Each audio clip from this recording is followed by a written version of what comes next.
Science সিটির কাছে চলে এসেছি।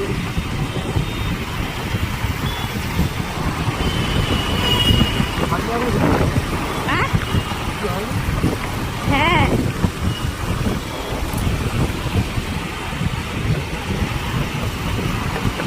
সায়েন্স সিটির এই বিল্ডিংটা খুব সুন্দর করেছে। এই বিল্ডিং থেকে ওই বিল্ডিংয়ে যাওয়া যাবে।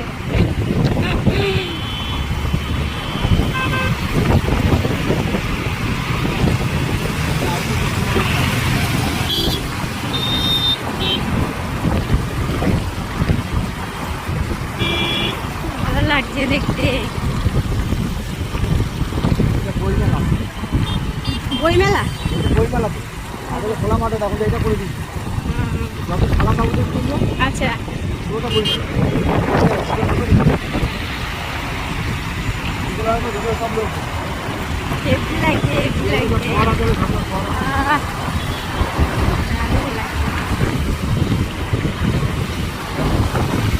তোমরা যদি দেখার হয় বন্ধুরা চলে আসবে সায়েন্স সিটির পাশে বইমেলা।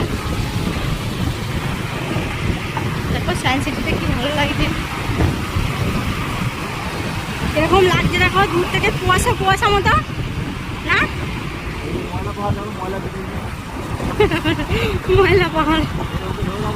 হ্যাঁ ধরে আছি, মেয়ে ঘুমিয়ে পড়েছে। দেখো আমার পুষ্কুটা ঘুমিয়ে পড়েছে, মেয়ে এক হাতে ঘুমাচ্ছে কোলের উপরে, এক হাতে ভিডিও বানাচ্ছি। হ্যাঁ কেমন লাগছে দেখো সিনারিটা বন্ধুরা। যদি ভালো লাগে অবশ্যই কমেন্টে জানিও। প্লিজ আমার পাশে থেকো, সাপোর্ট করো আমার ইউটিউব চ্যানেলে। দেখো হাউস ওয়াইফ গীতা, আর ফেসবুকে দেওয়া আছে গীতা বিশ্বাস।